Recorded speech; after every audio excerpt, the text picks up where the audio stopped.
What's up, everybody? This is Rob Shack. So today we're doing the next video in my Gran Turismo 3 Rivals series. I'm going to be doing the Corolla and the Toyota Celica today. So be sure to like, subscribe, comment, and share. Help me get to 1,000 subs. Hoping to get there by the end of the year.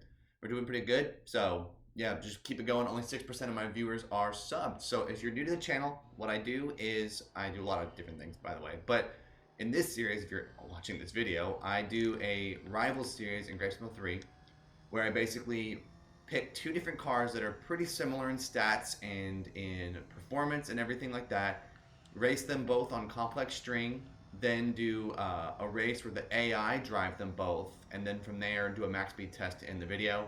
So a way of just kind of comparing the cars in the game, because I realized then with Gran Turismo 3, as I've said before, you can watch all the videos that I've done on this so far. This is, I don't know what episode this is. I can't never keep track when I'm recording, but this is a thing I've realized with Gran Turismo 3, which is that in Gran Turismo 3, very often, since they didn't have a lot of cars in the game, what they did was they basically matched up cars against each other in similar stats, and then they basically made them similar, and then all the races are kind of based on that kind of concept. So you'll have like the GT World race where you have a bunch of different rally cars all together in the same race. You have, you know, the British car company race where it's like all the British cars, and a lot of them are very, very similar in stats. And, you know, the GT All-Stars where you have the R390 and the GT1 racing against each other, and you have the Pagani Zonda and the 787B racing against each other. They're very similar cars. I think I've got the point. I've realized that a lot of the cars in this game have basically a rival or a couple maybe, and then they put them in races together a lot, and I think that was a smart thing that Polyphony did, because that allowed for the game to be super replayable, even though there's not a lot of cars in this game. There's really not that many cars in Gran Turismo 3. They went for quality over quantity, which I honestly am proud of them for doing that, because they probably got a lot of slack in the time of making this game, because Gran Turismo 2 had so many more cars, but the quality of the cars in GT3 is just like unbelievable. So yeah, I've noticed that, and so I feel like the Corolla and the Celica are going to be very similar cars in stature and in handling. What I tend to notice as well when I do these things is that one of the cars seems, if there's a rivalry between two cars, usually one of them is like the handling car, but it's a little bit slower, and then one of them is the more powerful car that kind of slides around the course a little bit more. If there's ever a third car, they're usually kind of in the middle. It's kind of weird how they, I mean, it's not weird. It makes complete sense that they basically did that. And so as the player, when you see a race, you go, I want to try that car and that car and that car, because they're all going to be similar in speed and stuff like that. So it's even interesting how with fully tuned cars, it still stays the same. So for example, the Toyota Celica and the Toyota Corolla are very similar in stats when they're untuned in stock form. They both have about like, what, 290 horsepower. But when you tune them both up, they both have about 450, which is like, again, kind of proving that point. So anyway, enough of the intro. What I'm talking about now is the Toyota Celica. I like this car a lot. I like how it looks. Apparently this car didn't really race a lot in history, because I think it got disqualified for like something illegal about it. If someone knows, let me know. But of course these cars sound amazing. They both sound really good. They have that classic Toyota kind of tuner, you know, a little bit Fast and the Furious sound of the engine, fully tuned, and even I think regular they sound this way. So it's a very good sounding car. I think that if I'm gonna have to bank on something, I'm gonna say that the Toyota Celica, due to its all-wheel drive and the GT4 being such a great car, this is gonna be the one that's a little bit slower but has a little bit more handling. My standards for rating these cars is generally handling, speed, and then I always really take into account the turbo lag between switching gears. If a car starts to slow down drastically at its top of its, when it's about to shift gears, I always take that in consideration, because that's kind of a problem in my opinion. Even though turbo is amazing and it's the better version of it, it's like you have to kind of make that, if there's an extreme turbo lag, that's something I notice too. But yeah, this car seems to have extremely good handling. Again, we're going a lot slower than other cars that I've done in the past, so it's not going to be super hard to throw this car off its groove, but I'm noticing that this car does have a lot of grip, and it doesn't seem like it goes as fast. It seems pretty consistent in its power. It doesn't seem like it has a lot of turbo lag, but it just doesn't seem like it's super fast. I mean, it's lightweight, it's a rally car, but if I had to assume based on how this car has been driving around the course. I'm doing this live too while I'm playing it. It's really easy to keep this car under control. It doesn't seem like it um, struggles in corners. It seems like it does a really good job. It has good grip. Even when it gets kind of unsettled, probably because it's a rally car, it stays very settled. Even when you get on two wheels, even when you hit curbs, this car stays very, very grounded, and it's amazing. So we have a good time with this one. Very easy car to drive, very fun to drive. I like the look of the Celica. I like the livery on this car too. The Castrol is always a good time. Although the Corolla looks similar to this too. But yeah, they do a really good job with making this car look really good. And I think this is actually like as close to what it looked like in history as possible. Eventually they started censoring the car because I think they realized they were really on the nose. And so they kind of had to put some indecipherable blocks on the car in some places. But brakes are good on this car. Handling is good on this car. Seems a little bit weak on the power, but I think that's going to be the point of this car. It's going to be the one that has the handling. So we'll see. Now let's check out the Corolla now.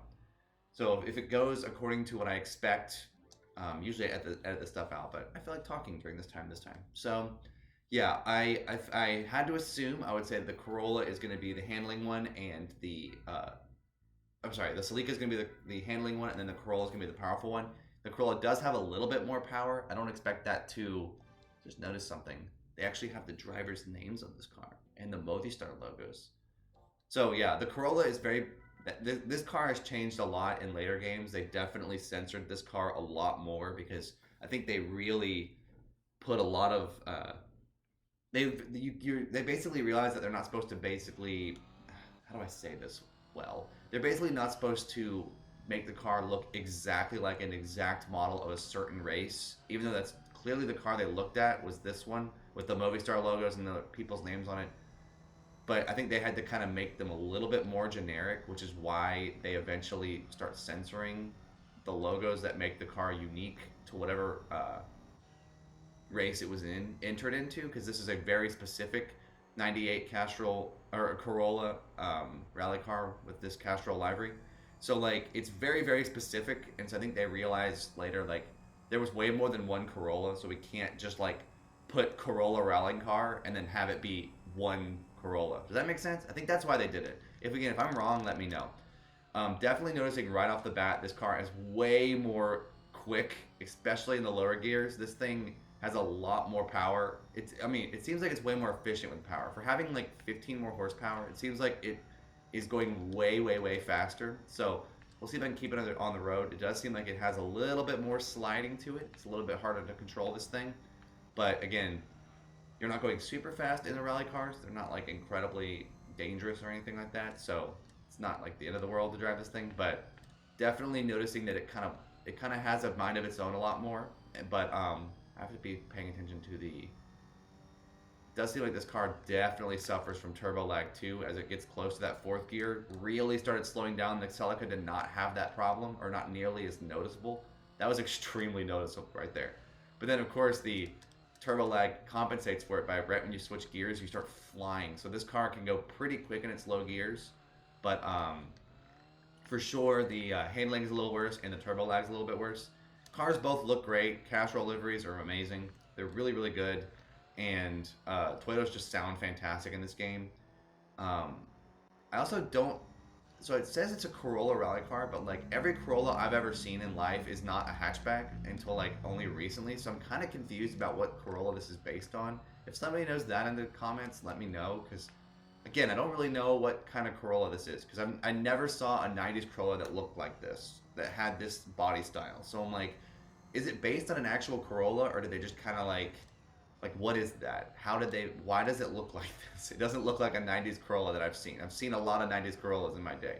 So I'm like, what is this car? Is it like, is there a hatchback of a Corolla that I just never knew about, like in Europe or something? I don't know.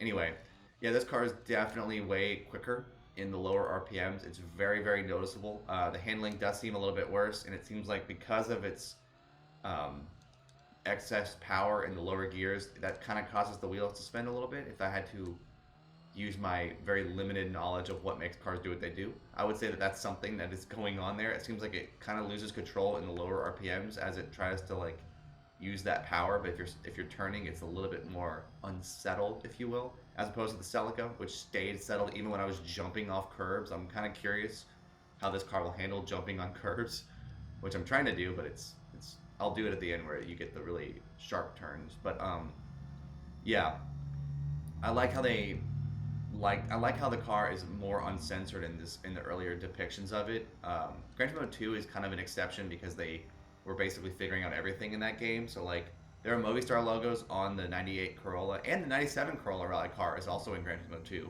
which people forget about. It's weird that they removed the '97, even though it would be such an easy way to pad stats. A thing I've talked about a lot in a lot of my videos is that Gran Turismo 3, they could have easily added like another 50 cars if they just kind of did like make and model things and then just slightly tweaked them to make them more accurate. So like the '97 Corolla Rally Car was driven by I think different people and then had some slightly different logos. So like you could have put the '97 in there and then just like kept the livery the same and added the things that made it unique. You know, with the Castrol Mugen NSX, they had the '99 version in GT2 and they didn't bring it back ever again. There's a lot of cars that were in Gran Turismo 2 that never came back in Gran Turismo 3, and I think they easily could have. So that's just my little confusion. But anyway, yeah, I think this car is the powerful one that has a little bit worse handling, and the Celica is the more grip one, but it's a little bit slower, a little bit more consistent in power. This car definitely suffers from turbo lag, but that is, you know, plus or minus what you want of it because it makes the car go faster in low RPMs, but then kind of top out at certain speeds. Seems like it stayed pretty settled on that jump there at the end, so that's good.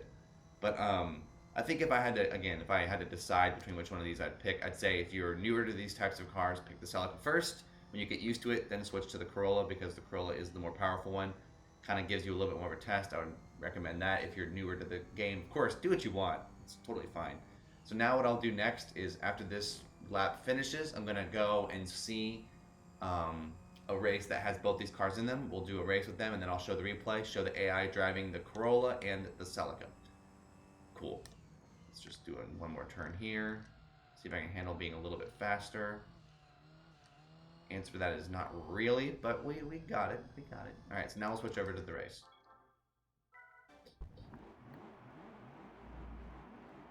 All right, so here we go. We are driving the Corolla Rally Car. We've got the Subaru Impreza Rally Car prototype, 5th, Ford Focus in 4th, Corolla in 3rd, Impreza Rally Car starting in 2nd, and the Celica in 1st. Already the Celica has I forgot that the Celica is slower off the line too, so that's another hindrance. He's automatically dropped down into 3rd.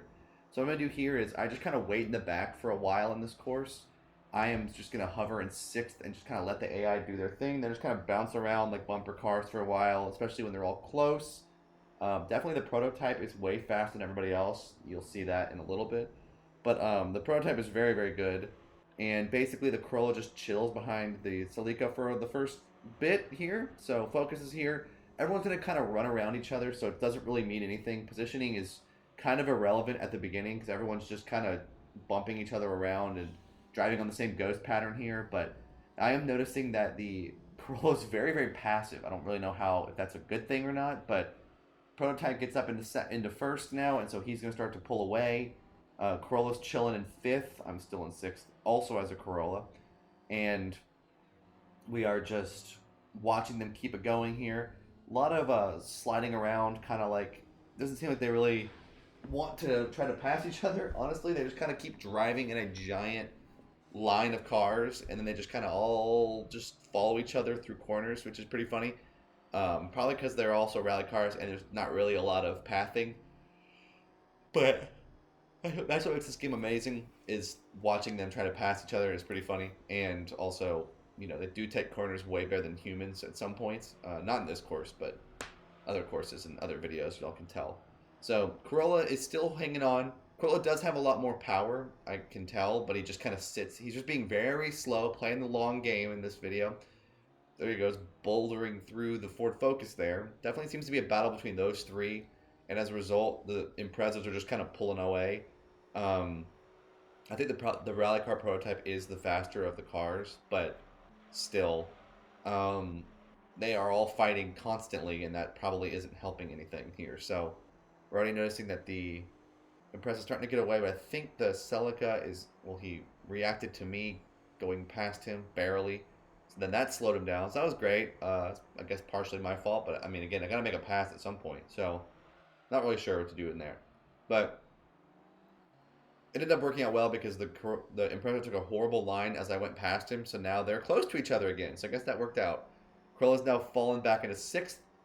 I don't know what turn he did there, but it had to have been terrible because he was in 5th. And now he's down to 6th. Celica is keeping up with the Impreza now. Focus is trying to keep up with both of them. And then just dive bombs, but then doesn't make the pass. Corolla is actually kind of far behind. Oh, there's a crash. I forgot that I messed up the Impreza Rally Car prototype. Wanted to make the race a little bit more interesting, so I shoved the Impreza Rally Car prototype just to kind of see what would happen there. But just because he was getting way too far ahead. Like, it was no longer... You want to see a battle. You want to see the AI drive the cars, and if one of them just pulls away, it's kind of not fun anymore. So we've still got a 3-way battle for 4th between the Corolla, the Focus, and the Celica. The Imprezas are... There's me braking slowly. Trying to brake in a little bit early there. Kind of on purpose, trying to mess up the Imprezas. But yeah, the Imprezas are just rolling in 1st and 2nd. And then I'm trying to keep the race a little bit more interesting. Focus goes really deep right there. That was kind of weird. And then the Corolla is still in slipstream of the Celica. Focus is in slipstream of the Impreza Rally Car 99.